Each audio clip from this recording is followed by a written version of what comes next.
सहनाववतु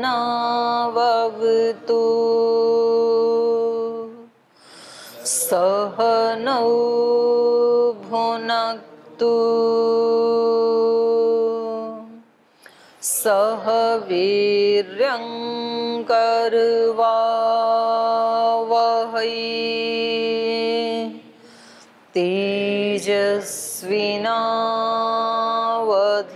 तेजस्विनावधीतमस्तु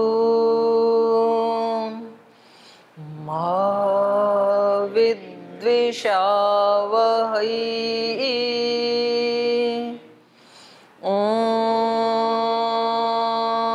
व्रतानां व्रतपति व्रतं चरिष्यामि तच्छकीयं तन्मे राध्यताम् इदमहमनृतात् सत्यमुपैमि ॐ शान्ति शान्ति शान्तिः।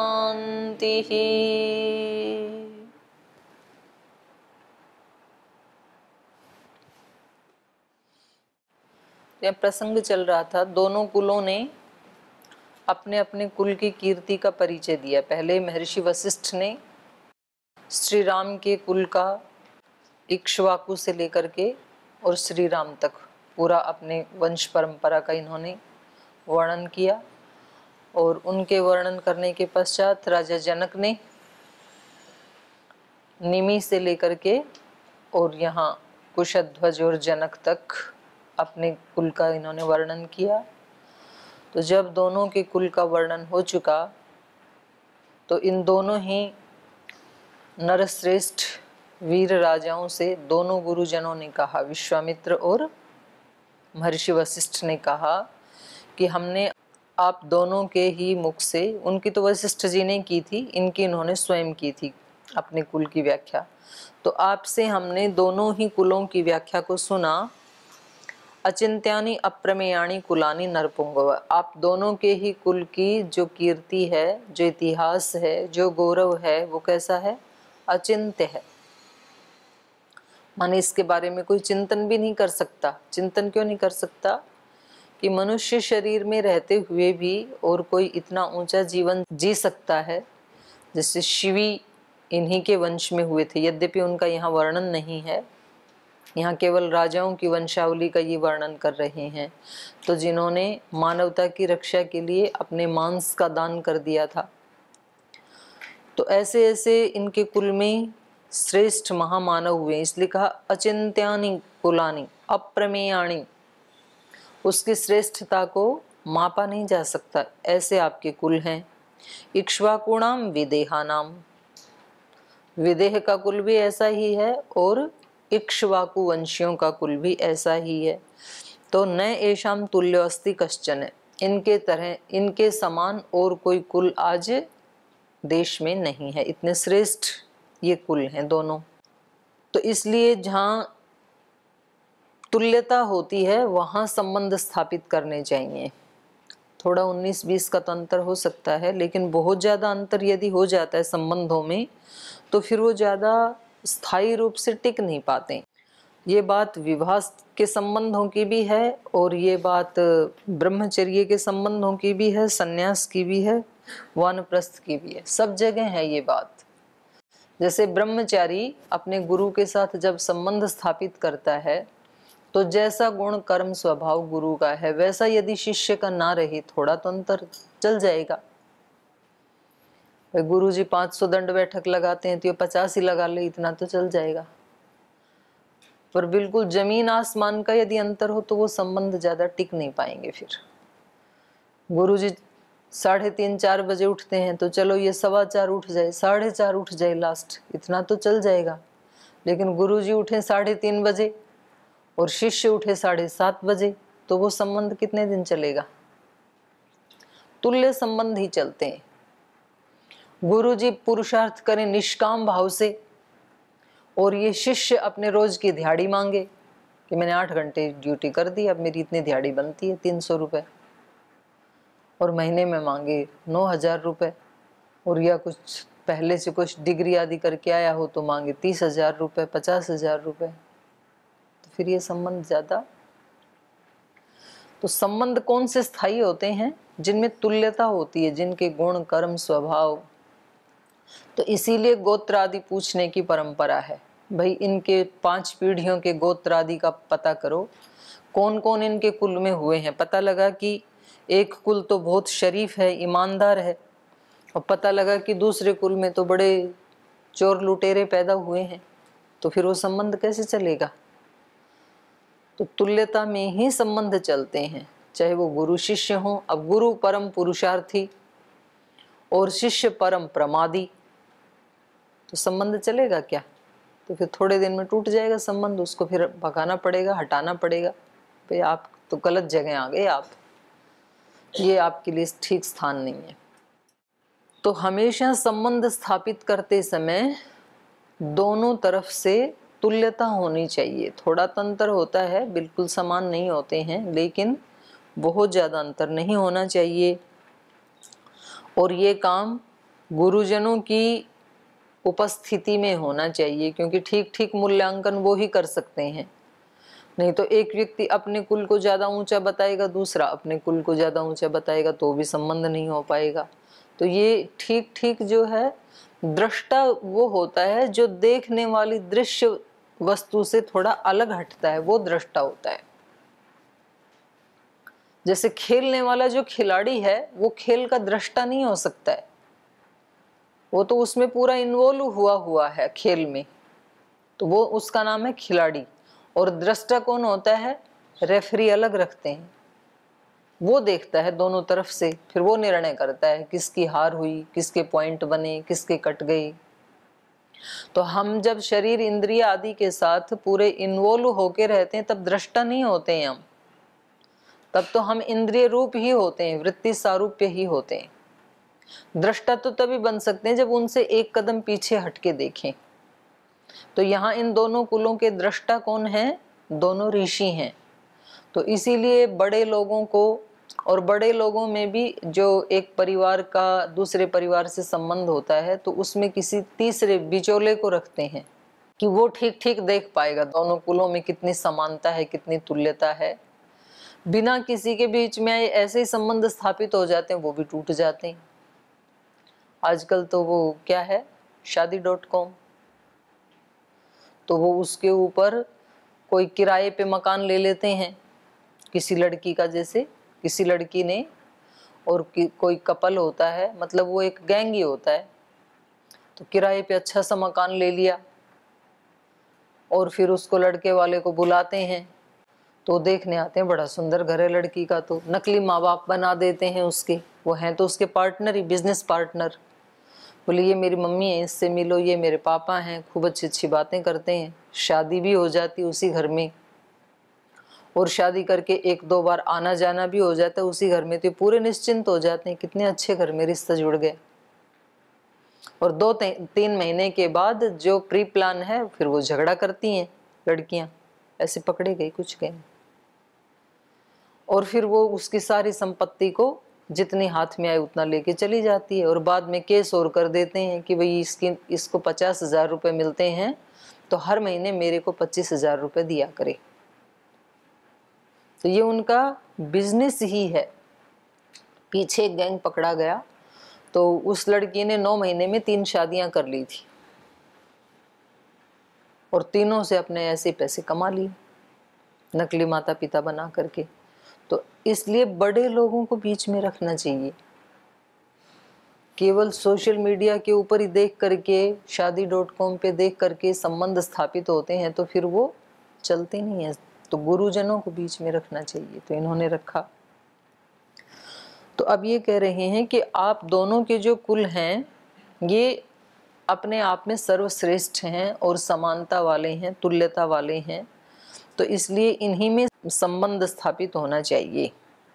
तो ये हमने पढ़ा था। अब आपको कुछ पूछना है पीछे के पाठ से किसी को? बोलिए। ओम दीदी जी प्रणाम। जी। दीदी जी, यहाँ पर 71वें सर्ग में 23वें श्लोक में एक शब्द आया है, नांदी मुख श्राद्ध। ये क्या चीज़ है? ये मैंने पहली बार सुना, मतलब पहली बार पढ़ा। वो बच्चों की शादी करने से पहले जो दान करते हैं उसको नांदी श्राद्ध कहते हैं। नांदी मतलब प्रसन्नता देने वाला, और श्राद्ध मतलब जो श्रद्धा से दिया जाता है उसको श्राद्ध कहते हैं। ठीक है जी, बोलिए। ओम दीदी प्रणाम। पिछली कक्षा में आया था दीदी 14वें श्लोक में, मई भारम समावेश्य वनम गतः। तो इससे पता चलता है कि पहले जो है उनके पिताजी ह्रस्वरोमा जो हुए, वो जो है अपना राज्यकार भार आदि दे करके वन चले गए। तो इससे पता चलता है कि पहले वानप्रस्थी हो जाते थे, परंतु आज के समय जो है ऐसा नहीं होता। लोग अपने आप को सामर्थ्यशाली नहीं बना पाते उतना, या समाज में न्यूनता आ गई, अल्पता आ गई, जिसके कारण जो है वर्णाश्रम व्यवस्था नहीं लोग अपना पा रहे हैं। उसका क्या कारण है? उसका कारण यही है ना कि हम संन्यास व्यवस्था को, वानप्रस्थ व्यवस्था को महत्व नहीं देते हैं। आज के युग में केवल धन को महत्व दिया जाता है, तो अंतिम समय तक व्यक्ति धन को ही पकड़ के रखना चाहता है, छोड़ना नहीं चाहता है। तो इसलिए ना वो वानप्रस्थी बनता है ना सन्यासी बनता है। पहले समय में महत्व दिया जाता था आत्म साक्षात्कार को, ब्रह्म की प्राप्ति को। भाई मनुष्य जीवन का सबसे बड़ा लक्ष्य है आत्म साक्षात्कार करना, ब्रह्म साक्षात्कार करना, अपने क्लेशों को मिटाना। जिन ग्रंथों को हम पढ़ रहे हैं, तो जिस समय में ये लिखे गए और उससे पहले भी वैदिक युग में भी महत्व उसको दिया जाता था। तो इसलिए व्यक्ति फोकस अपने जीवन को उस पे करता था। वो गृहस्थ में रहते हुए भी धार्मिक रहता था, क्योंकि उसको पता है कि मेरे को एक पीरियड के बाद, एक अवधि के बाद ये छोड़ करके और मुझे धर्म का ही अनुष्ठान करना है। इसलिए वो गृहस्थ में रहते हुए भी पंच महायज्ञ जरूर करता था। जो वैदिक परंपरा है उसमें 5 महायज्ञों की परंपरा अनिवार्य रूप से लागू होती है गृहस्थ के ऊपर। तो ऐसा नहीं है कि वो एकदम से झट से छोड़ करके और समाधि लगाने चला जाएगा, ऐसा नहीं होता है। वो रोज अपने संस्कार बनाता था। तो रोजाना ब्रह्म यज्ञ, फिर देव यज्ञ, फिर पितृयज्ञ, फिर बलिवैश्व देव यज्ञ, फिर अतिथि यज्ञ। तो ये पांचों जो करेगा तो उसके संस्कार बनते चले जाते हैं। और फिर उसको जो गृहस्थ में रहते हुए कुछ जो बंधन है कि भाई मैं इनको ठीक से नहीं कर पाता हूँ, अभी मैं ब्रह्म यज्ञ के लिए आधा घंटा ही दे पाता हूँ, अभी मैं देव यज्ञ के लिए इतना ही समय दे पाता हूँ, इतनी ही सामग्री जुटा पाता हूँ, उसको लगता है कि जब मैं वानप्रस्थी या सन्यासी बन जाऊंगा तो इन सब को विराट रूप में कर पाऊंगा। और जैसे व्यक्ति अभ्यास करता है वैसा उसको फल भी थोड़ा थोड़ा तो मिलना शुरू हो ही जाता है। कोई व्यक्ति 5-10 मिनट भी योग प्राणायाम करे तो उसके शरीर में फर्क तो पड़ने लग ही जाता है, भले ही वो पहलवान नहीं बनेगा, रोग तो मिटने लग ही जाते हैं ना। तो फिर उसकी योग के प्रति श्रद्धा उत्पन्न हो जाती है, थोड़ा थोड़ा भी करे तो इसलिए पहले वो गुरुकुल में ब्रह्मचारी के रूप में यही अष्टांग योग का अनुष्ठान करते हुए घर आया था। घर आके भी यथासाध्य जितना हो सकता है उसका अनुष्ठान करता है। और क्योंकि अब गुरुकुल में तो इतनी मैच्योरिटी नहीं होती है, तो वो डंडे से कर रहा, धक्के से कर रहा था। अभी घर में आके तो इसको पता लग गया उसके महत्व का, तो अब फिर दोबारा घर से निकलना चाहता है। और क्योंकि समाज में उसकी वैल्यू है, उस व्यक्ति को सबसे ज्यादा सम्मान दिया जाता था। अभी आज तो समाज में इसकी वैल्यू नहीं है। आप लोग जो घर से आए हैं तो आपके माता पिता को कोई सुयश के पुल नहीं बांधता है। 4 ताने तो सुनाते होंगे आपके माता पिता को कि इनसे शादी तो की नहीं गई, तो उसको साधु बना दिया, साध्वी बना दिया। या तो बोलेंगे इनका बच्चा भाग गया, या तो बोलेंगे उसको कुछ आता नहीं था, कुछ तो, लेकिन अच्छा नहीं बोलते। ये एक अलग बात है कि यदि वो बहुत सुयोग्य बन जाएं तो तब तो ठीक है, पर उसके लिए तो फिर टाइम चाहिए ना, एक लंबे समय के बाद मिलेगा वो सुयश। पर आज उसके लिए, और पहले क्या था, पहले जिसका बच्चा 8 वर्ष में गुरुकुल में यदि नहीं गया तो वो माता पिता की निंदा की जाती थी कि आपने अपने बच्चे का वेदारंभ संस्कार नहीं करवाया अभी तक, आपने उपनयन नहीं करवाया, अभी तक घर में ही रखा हुआ है इसको। तो वो समाज में किस चीज को महत्व दिया जाता है। आज भी आप जाओ ऑस्ट्रेलिया में, चाहे करोड़पति का बेटा है, लेकिन वो अपनी पढ़ाई के लिए यदि अपने पिता से फीस लेता है तो उसको सब धिक्कारते हैं, बहुत बुरा माना जाता है। इसलिए वहां पर 99.99 विद्यार्थी अपनी पढ़ाई करते समय अपना खर्चा खुद मेहनत करके निकालते हैं। अपने पूज्य आचार्य जी हैं, बड़े आचार्य जी, इनके सगे भाई हैं, ऑस्ट्रेलिया में पढ़ रहे हैं, एक पैनी भी नहीं लेते हैं किसी से, ना अपने घर से ना यहाँ से, किसी से भी नहीं लेते हैं। तो हम जब गए तो वो मिलने आए थे, तो महाराज जी ने पूछा कि आपका खर्चा कैसे चलता है। बोले जी मैं 3 घंटे वहाँ हॉस्पिटल में रोगियों की सेवा करता हूँ और उससे जो मिलता है वो मेरी पढ़ाई में लगता है। हमारा जिन्होंने शिविर करवाया था, एक पारिक भाई थे, तो उसकी 2 ही बेटियां हैं और उसके पास ठीक अच्छा है उसका, गुजरात के रहने वाले हैं। उनकी दोनों बेटियां, एक बेटी होटल के ऊपर काम करती है 3 घंटे और एक दूसरी बेटी कहीं और बता रही थी। तो वहाँ की परिपाटी ये है कि जो खुद अपना पुरुषार्थ करके अपना खर्चा निकालता है उसको तो अच्छा माना जाता है, और जो अपने पिता से लेके पढ़ता है उसको बहुत बुरा माना जाता है। तो बच्चे 10वीं करते ही अपना रोजगार ढूंढना शुरू कर देते हैं, क्योंकि बुरा कोई भी नहीं कहलवाना चाहता ना। और यहाँ किसको अच्छा माना जाता है? जिसके 2-4 नौकर हों, कपड़े धोने वाला अलग, झाड़ू पोछे वाला अलग, स्कूल कॉलेज में छोड़ने वाला अलग, उसकी एक दादागिरी चलती है, नेतागिरी चलती है, वहाँ उसको बुरा माना जाता है। तो जैसे जिस समाज की व्यवस्था होगी, जहाँ जिस चीज को अच्छा माना जाएगा वहाँ पर उसकी वैल्यू होगी। अब योग की कहाँ वैल्यू थी? योग तो कोई बीमार कर ले या कोई साधु सन्यासी ब्रह्मचारी कर ले, बाकी लोग योग नहीं करते थे। अब स्वामी जी ने इसको प्रतिष्ठापित कर दिया और होगा। तो आज जो योग नहीं करते हैं और जो बहुत मोटे तगड़े होते हैं उनको हे दृष्टि से देखा जाता है।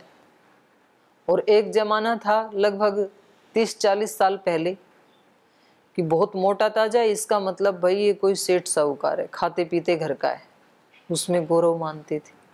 तो उस समय कौन योग करेगा, पतला कौन होना चाहेगा। लेकिन आज एक फैशन चल गया, तो हर व्यक्ति क्या चाहता है, मेरा वेट कम हो, चाहे वो बड़ी उम्र का है चाहे छोटी उम्र का है, तो उसके लिए प्रयास करते हैं। तो समाज में जैसी व्यवस्था बनाएंगे, चाहे फिर वो राजा भी क्यों ना हो, वो भी उसको फॉलो करेंगे। और राजा तो सबसे पहले फॉलो करेंगे, तो क्योंकि उस समय सन्यास की, वर्णाश्रम व्यवस्था की जो व्यवस्था है, इसको अति गौरव दिया जाता था और आज धन को ज़्यादा गौरव दिया जाता है। तो इसलिए चाहे वो नेता हों चाहे माता पिता हों, मतलब व्हील चेयर पे बैठे बैठे भी तिजोरी की चाबी देते नहीं है। उनको लगता है अंतिम समय तक पैसा हमारे पास रहेगा तो हमारी वैल्यू रहेगी, हमारे पास कुछ भी नहीं है तो हमें कौन पूछेगा, इसलिए उन्हें देना चाहते हैं। तो यही कारण है। ठीक है जी। ओम दीदी जी प्रणाम। इसमें जनक का क्या अर्थ है? जनक पैदा करने वाला होता है, जनी प्रादुर्भावी धातु है। शाब्दिक अर्थ तो पैदा करने वाला, जनक, इसलिए पिता को भी जनक बोला जाता है ना, जो उत्पन्न करता है। तो प्रारंभ वाले 2 राजाओं के बारे में ऐसा नहीं कहा, फिर तीसरे से सब राजाओं के बारे में जनक का प्रयोग हुआ, तो मतलब तो वो कोई एक महापुरुष होता है, तो उसने कुछ विशेष कार्य अपने जीवन में किए होते हैं, उससे कुल खानदान वंश परंपरा चल जाती है। दूसरों का भी नाम होता है, ऐसा बात नहीं है। जैसे यहाँ इक्ष्वाकु कुल भी बोलते हैं, रघुकुल भी बोलते हैं। तो जो महापुरुष होते हैं ना, उनका नाम अपने नाम के साथ जोड़ने में आने वाली पीढ़ियां गर्व महसूस करती हैं, तो इसलिए जोड़ देते हैं। और जो राजर्षि की उपाधि वो कैसे मिलती है? राजऋषि, हाँ, वो तो समाज की ही व्यवस्था होती है। जिस व्यक्ति का ऐसा ऐसा आचरण होगा वो राजऋषि, माने राजा होते हुए भी जो ऋषि का आचरण करेगा वो राजऋषि। ऋषियों का आचरण क्या होता है? अपने लिए कुछ भी नहीं चाहना और दूसरों के सुख के लिए अत्यंत पुरुषार्थ करना। अष्टांग योग को प्रतिपल अपने जीवन में जीना। एक तो हो गया पढ़ना, हम पढ़ते हैं, फिर एक हो गया समझना, उसको जानना, भाई ये होता है। एक होता है उसको जीना। तो जो राजा होते हुए भी उसको जीता है तो वो राज ऋषि है, क्योंकि एकांत में तो ऋषि का जीवन जीना सरल है और घर परिवार में या राजकाज करते हुए ऋषि का जीवन जीना ये अत्यंत कठिन है। तो इसलिए उनको उपाधि दी जाती थी। जैसे आपने बताया था, या इसमें भी आया है कि जनक के वंश में तो हर दूसरे तीसरे वंश में राज ऋषि हुए, लेकिन राम सूर्य वंश में तो एक भी कोई राज ऋषि का नहीं, ऐसा तो नहीं कह सकते, उसमें भी हुए हैं। इन्होंने वर्णन करते समय वो अभिव्यक्त नहीं किया। राज ऋषि तो हुए हैं। जैसे सूर्य वंश में हर दूसरे तीसरे राजा को तेजस्वी और नहीं, यशस्वी जैसे पीछे जो ये भगीरथ आदि हैं उनके लिए राज ऋषि शब्द का प्रयोग आया है। पीछे जो सगर का वर्णन हमने पढ़ा था, यहाँ इस प्रसंग में बेशक इन्होंने कहीं विशेषण नहीं लगाया, तो वो तो वक्ता का वो है, अपनी मर्जी है, किस समय क्या बात कहते हुए वो कौन से गुण को अभिव्यक्त करना चाहता है, तो ये उसकी मर्जी है। पर ऐसा नहीं है कि कोई बात मानो उसके ध्यान से छूट गई, तो ऐसा नहीं है कि वो चीज है ही नहीं, ऐसा नहीं है। इसी आधार पे सूर्यवंश का तो तेजस्वी और यशस्वी शब्द विशेषण लगा है, और जनक वालों में धर्मात्मा और राजर्ष। तो आपको ऐसे लगता है कि इनके कुल में धर्म की अधिकता रही होगी, उनके कुल में तेज की, पराक्रम की ज्यादा अधिकता रही होगी, ऐसे आपको लगता है? ये भी हो सकता है।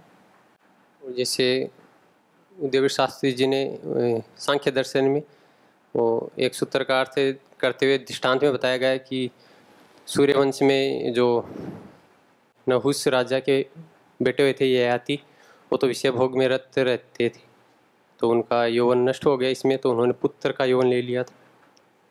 तो ययाति, हाँ, ययाति हैं वो, ययाति राजा। तो इसमें नहीं, तो उससे आप पूरे खानदान को तो ऐसा नहीं कह सकते ना। कोई एक हुआ तो उसका भी इतिहास है, ययाति का भी इतिहास है अपना, और दूसरी तरफ हरिश्चंद्र का भी इतिहास है। तो एक ही कुल खानदान में, अब एक ही गुरुकुल में रहते हुए एक विद्यार्थी निकम्मा है तो क्या सबको निकम्मा बोल दोगे क्या? एक महाप्रमादी है मानो, है तो उसी कुल में, गुरु का एक ही कुल है, तो सब एक जैसे नहीं होते हैं। तो कुछ अच्छे होते हैं, उनका अच्छा इतिहास होता है, कुछ प्रमादी होते हैं, उनका वैसा ही इतिहास बनेगा। तो अपने अपने संस्कार हैं। अब बताया तो जाता है सबको, जगाया भी जाता है, अब कुछ जाग के भी सो जाते हैं, तो ध्यान नहीं रहता है उनको, जो भी उनके संस्कार हैं। ठीक है, और कोई प्रश्न है किसी का? आगे चलें? चलिए।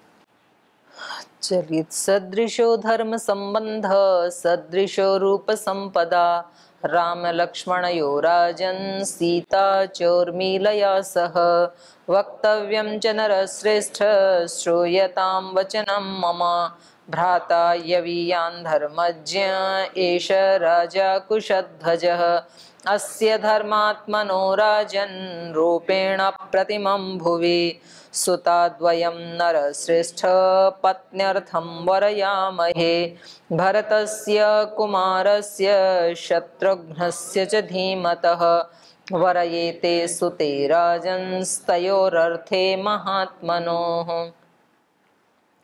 वक्तव्यं च नरश्रेष्ठ सदृशो धर्म संबंध। तो कह रहे हैं आप दोनों कुलों का जो धार्मिक दृष्टि से संबंध है वो भी सदृश है, बराबर है। ये तो बराबर बता रहे हैं आप जो कह रहे थे ना। तो इस श्लोक में तो इन्होंने, दोनों ही गुरुओं ने ये बता दिया, सदृशो धर्म संबंध है, धर्म की दृष्टि से दोनों का संबंध समान है। सदृशो रूप संपदा, दोनों तरफ से रूप संपदा भी समान है। सीता माता भी अप्रतिम देव कन्या जैसी हैं और श्री राम भी देव पुत्र जैसे हैं, वो भी देवी संतान जैसे हैं, तो दोनों का रूप संपद भी समान है। तो कहा राम लक्ष्मणयो राजन सीता च उर्मिलया सह, राम का सीता के साथ और उर्मिला का लक्ष्मण के साथ रूप भी समान है, धर्म संबंध भी समान है और दोनों कुलों का भी धर्म संबंध भी समान है। तो इस तरह से सदृशता होने से, तुल्यता होने से ये संबंध बहुत ही सुंदर प्रतीत हो रहे हैं। वक्तव्यं च नरश्रेष्ठ श्रूयतां वचनं मम भ्राता यवियान् धर्मज्ञ एष राजा कुशध्वज। बोले यहाँ तक तो बात हो गई पूरी। सीता और राम, उर्मिला और लक्ष्मण का जो संबंध है यहाँ तक तो ठीक है, सब अच्छा है। लेकिन नरश्रेष्ठ वक्तव्यम, मुझे कुछ कहना है, किमपि वक्तव्यम अस्ति मम एवं वदति विश्वामित्र। विश्वामित्र जी कह रहे हैं मुझे कुछ कहना है। वक्तव्यम च नरश्रेष्ठ मम वचनम श्रूयताम, आप मेरे वचनों को सुने, मुझे कुछ और भी कहना है।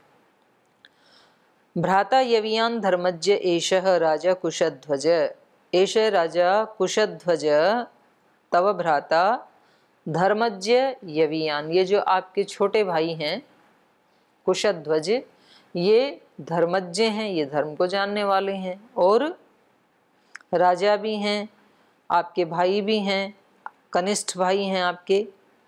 अस्य धर्मात्मन राजन रूपेण अप्रतिमं भुवि सुताद्वयम् नरश्रेष्ठ।